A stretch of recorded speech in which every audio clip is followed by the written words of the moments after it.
नमस्कार दोस्तों, my name is ओमी और आप देख रहे हैं मेरा यूट्यूब चैनल ओमी भाई। दोस्तों, आज की डेट में आप देख रहे होंगे जो हमारे स्टूडेंट हैं वो सड़क में आ जाते हैं हर 15 दिन में या एक महीने में। ये न्यूज़ चलती रहती है पूरे ऑल इंडिया में कि कहीं ना कहीं किसी न किसी राज्य के जो स्टूडेंट होते हैं वो सड़क में उतर जाते हैं और प्रोटेस्ट करते हैं गवर्नमेंट के खिलाफ। तो इसके पीछे क्या कारण है आप सभी को मालूम होगा। इसके पीछे केवल एक ही कारण है, क्योंकि हमारे स्टूडेंट जो होते हैं वो किसी न किसी पेपर की तैयारी करते रहते हैं, एग्जाम की तैयारी करते रहते हैं, और जिसमें एक न्यूज की वजह से वो सड़क में उतरना पड़ता है प्रोटेस्ट करने के लिए। तो इसी बारे में मेरा आज कुछ वीडियो है कि मैं बताना चाहूँगा आप लोगों को कि इससे कितनों की लाइफ प्रभावित होती है। वो न दिखने वाला सच जो शायद कोई इस बारे में बात नहीं करता है, तो उस बारे में मैं आपको बात करूँगा कि कौन सा ऐसा सच है जो हमको नहीं दिखता है। हमको केवल वो चीज़ दिख रही है जो हम बच्चों को देख रहे हैं कि सड़क में प्रोटेस्ट कर रहे हैं, केवल आपको यही दिखता है। इसके पीछे का जो सच है मैं आपको दिखाने की कोशिश करूंगा इस वीडियो के माध्यम से। तो दोस्तों, अगर आप इस चैनल पे पहली बार आए हो तो इस वीडियो को लाइक कर देना और चैनल को सब्सक्राइब कर देना। तो दोस्तों, शुरू करते हैं। मेरे 3-4 ऐसे मुद्दे हैं जिसमें मैं बात करूंगा और आप गहराई से सोचना है कि ये कितनी सही है और कितनी गलत है, और आप मुझे कमेंट में लिख सकते हो कि पहली बात है, आपने हाल ही में आजकल सुनते होंगे कि हर 15 दिन में या एक महीने में एक खबर आती है कि उस एग्जाम के पेपर रद्द हो गए हैं या निरस्त हो गए हैं या धांधलेबाजी हो गई है। तो जब हम केवल सुनते हैं हमको बुरा लगता है, स्टूडेंट को बुरा लगता है, स्टूडेंट क्या करते हैं, सड़क पे आ जाते हैं। पर कभी आपने उस सच्चाई को देखा जो वो स्टूडेंट होते हैं जो कई महीने, 6 महीने, साल भर, 2 साल, 3 साल जो उनकी मेहनत होती है उनको भी कोई देखता है।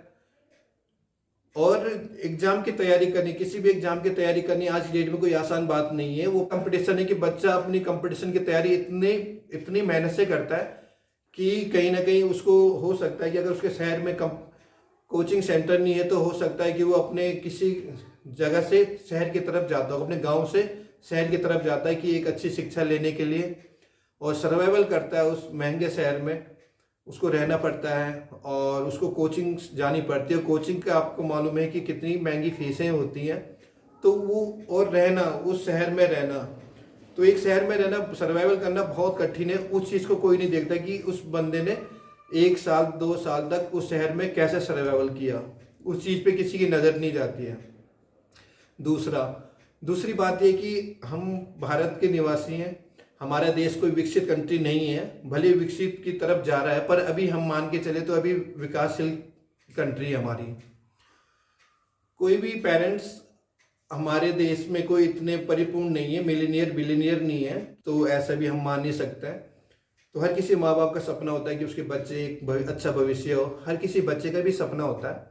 तो माँ बाप अपनी तरफ से पूरी कोशिश करते हैं, बाय फाइनेंशियली पूरी मेहनत करते हैं कि अपने बच्चों को एक अच्छी शिक्षा दें, अच्छे एजुकेशन दें, और उसके लिए वो अपनी पूरी जितनी भी जमा की हुई कमाई होती है, मतलब स्ट्रगल करते हुए उनकी अच्छे एजुकेशन के लिए उनके ऊपर पैसा इन्वेस्ट करते हैं। तो ये भी सोचना चाहिए, और हर माँ बाप के पास इतना पैसा नहीं होता है। कई स्थिति ऐसी होती है कि घर में माँ बाप बहुत गरीब होते हैं, जिसकी वजह से बच्चे क्या करते हैं, कहीं पार्ट टाइम जॉब करते हैं, और पार्ट टाइम जॉब करते हैं तो अपना पार्ट टाइम जॉब करने के साथ साथ अपनी कोचिंग भी करते हैं और अपनी तैयारी करते हैं कि उनका सपना होता है कि हमें उस सरकारी एग्जाम का या कोई भी एग्जाम की तैयारी करके उस पर निकलना है। तो हर किसी स्टूडेंट का ये सपना होता है। तीसरी बात, एपीजे अब्दुल कलाम जी ने एक बात कही थी। डॉक्टर एपीजे अब्दुल कलाम जो हमारे देश के पूर्व राष्ट्रपति थे, उन्होंने एक बात कही थी कि हमारी जो इंडिया की स्ट्रेंथ है वो हमारी यंग जनरेशन है। तो जब यंग जनरेशन हमारी इतनी स्ट्रेंथ है और कोई उसको नहीं देख पा रहा है कि उसके पीछे का सच कि वो कैसे सर्वाइवल कर रहा है अपनी लाइफ में, कोई उसके घर के बारे में नहीं जान रहा है, कोई उसके बारे में नहीं जान रहा है, कि कोई उसको पूछने वाला नहीं है कि वो बेटा आप तैयारी कर रहे हो तो किस हिसाब से उसकी तैयारी होती है और कैसे वो सर्वाइवल कर रहा है। पेपर दिया, अब निकले ना निकले वो अलग चीज़ है, पर उसका जो ड्यूरिंग टाइम जो जिसमें उसने तैयारी करी थी उसके बारे में कोई नहीं जानता है। तो ये भी कहीं ना कहीं ऐसे ना दिखने वाली चीज़ें हैं जो कोई उस चीज़ को समझता नहीं है। हम सुनते हैं कि निरस्त हो गया पेपर, कोई कमेंट कर लेता है कि हम इसकी जांच कराएंगे। तो इतने से ही सब कुछ नहीं होता है। जो हमारे देश में इतने हजारों बच्चे जो स्टूडेंट होते हैं जो तैयारी कर रहे होते हैं, तो उनके पीछे का दर्द को समझना ही हमारे लिए एक महत्वपूर्ण बात है कि हमें उसको समझना ही पड़ेगा। केवल एक न्यूज़ आने से ही आप पल्ला नहीं झाड़ सकते। इतने सारे स्टूडेंट हैं, उनके बारे में भी सोचना ज़रूरी है। पहले ही हमारे देश में इतनी बेरोजगारी है कि बेरोजगारी के साथ साथ जब बच्चों को मौका मिलता है किसी सरकारी कंपटीशन में लड़ने का, तो उसके ऊपर से जो बच्चे रोजगार पाने वाले भी होते हैं वो फिर से एक बार फिर बेरोजगार हो जाते हैं। बच्चों में फिर दो ऑप्शन बचते हैं, या वो फिर तैयारी करे या वो कहीं प्राइवेट सेक्टर में जाए। प्राइवेट सेक्टर में जाने से पहले होता क्या उनकी लाइफ में, मैं आपको बताना चाहूँगा। अगर कोई बच्चा अगर पहले टाइम में कोई एग्जाम की तैयारी कर रहा है तो उसके चांस बढ़ जाते हैं कि वो निकल सकता है। पर अगर अब मैं उसको कहूँ कि इस बार आपके पेपर निरस्त हो गए, आपको कोई वो दोबारा एग्जाम देना पड़ेगा, या अगर आपके पेपर लीक हो गए, तो मुझे लगता है अगर वो सेकंड अटैम्प्ट देगा तो उसके 20 से 30% चांस ऐसे हो जाएंगे कि वो अगली बार नहीं निकलेगा। तो कहीं ना कहीं उसके माइंड में मेंटली प्रेशर पड़ता है और कहीं ना कहीं उसकी मानसिक स्थिति पे फर्क पड़ता है। तो ये बात कोई नहीं समझता है। इस बात को भी मुझे लगता है कि प्रशासन को या उस संस्था को जो इनके पेपर के संरक्षण करता है, जो उसको प्रोटेक्ट करते हैं, उन पेपरों को जहाँ वो रखे जाते हैं, तो उनको ये बातों पे ध्यान देना चाहिए। एक मोस्ट इम्पॉर्टेंट बात जो मैंने आपको अभी कही थी कि अगर उन पे केवल दो ऑप्शन बचता है, अगर उनको रोजगार नहीं मिलता है, अगर वो ऐसे स्थान पर रहता है जहाँ पे संसाधन कम है, मीन्स जहाँ पे इंडस्ट्रियल एरिया नहीं है, तो वो अपने आसपास के कई स्कूलों में पढ़ाने स्टार्ट कर देते हैं, प्राइवेट स्कूलों में पढ़ाने स्टार्ट करते हैं, जहाँ पे आपको मालूम है कि उनको बहुत कम सैलरी मिलती है। और हमारे पास इतने योग्यता वाले बच्चे होते हैं जो कम सैलरी में उनको मजबूरी में काम करना पड़ता है, क्योंकि कोई ऐसा नहीं बताता उनको कि कितनी उनकी मेहनत की गई थी। क्योंकि सर्वाइवल करने के लिए पैसा ज़रूरी है, तो वो एक कम सैलरी में ही प्राइवेट स्कूलों या कहीं प्राइवेट शॉप में, कहीं दुकानों में काम करने लग जाते हैं। वो एक मजबूरी है। कई बच्चे अपने शहरों से दूसरे शहरों में जाते हैं कि कई जगह प्राइवेट सेक्टर होते हैं, कई बड़ी बड़ी कंपनियां होती हैं, तो वहाँ पे भी उनको आसानी से जॉब नहीं मिलती, क्योंकि उन्होंने पूरी लाइफ में क्या किया होता है, अपनी एजुकेशन पे ध्यान दिया होता है, उनके सपने पूरे करने के लिए पढ़ाई की होती है। जिससे होता है क्या है कि प्राइवेट सेक्टर में ही बोलते हैं कि आप पे कोई टेक्निकल डिग्री नहीं है, तो उनको भी वो कॉन्ट्रैक्ट बेस पे ही रखते हैं।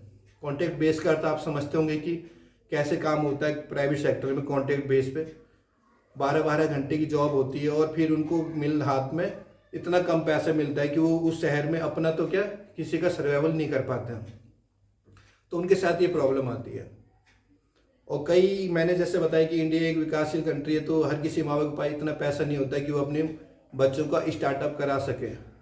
तो मैं आपको ये बता रहा हूँ कि एक छोटी सी चीज़ जो आप लोग बताते हो कि पेपर रद्द हो गया, लीक हो गया, उसका कितना दुष्प्रभाव पड़ता है स्टूडेंटों के ऊपर। जो हमारे स्टूडेंट इतने तेज पढ़ने में हैं, जिनकी इतनी तैयारी की होती, तो उस चीज़ को कोई नहीं देखता है। वो कोई गलत काम नहीं कर रहे हैं, क्योंकि वो अपना हक मांगते हैं। और हमारा प्रशासन क्या करता है कि उनको कई बार देखा होगा कि पुलिस वाले आते हैं, उनको जो प्रोटेस्ट करते हैं उनको डंडे मारते हैं, जो भी उनका तरीका होता है। कई बार तो मैंने देखा है कि बहुत बुरी तरीके से मारते हैं। शायद वो भी मजबूर होते हैं, उनको ऊपर से ऑर्डर रहता है। तो हमारा जो देश का भविष्य सड़क पर उतर रहा है, और देख रहे होंगे आप कि आजकल ये इतनी न्यूज़ें चल रही है, तो जो ये पेपर का जितना भी ये लीक सिस्टम होता है, इसको परिवर्तन करने की बहुत ज़रूरत है। तो मैं इस वीडियो के माध्यम से यही कहना चाहता था कि जो देश का भविष्य सड़क में नहीं आना चाहिए, किसी सरकारी पद उनके लिए वेट कर रहे होते हैं। तो दोस्तों, बस मैं इस वीडियो में इतना कहना चाहूँ कि उनकी जो वो लाइफ है, जो नहीं दिखने वाली लाइफ है, जो उनका दर्द है, दुख है, दर्द है, उनके माँ बापों के सपने, कईयों के तो माँ बाप भी नहीं होते, कई खुद के गार्जियन होते हैं कि उनको घर भी चलाना होता है, अपनी एजुकेशन भी देखनी पड़ती है, तैयारी भी करनी होती है। केवल एक ही सपना होता है कि सरकारी नौकरी लगेंगे।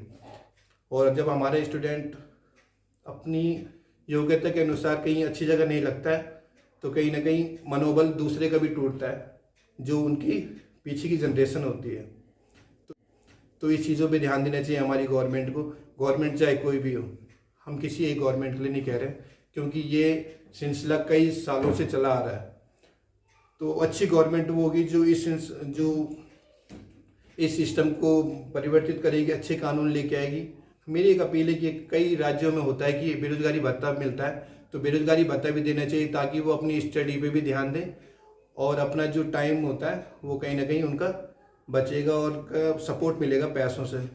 आपको वीडियो कैसा लगा कमेंट करके जरूर बता देना। तो दोस्तों आज के लिए बस इतना ही। Thanks for watching.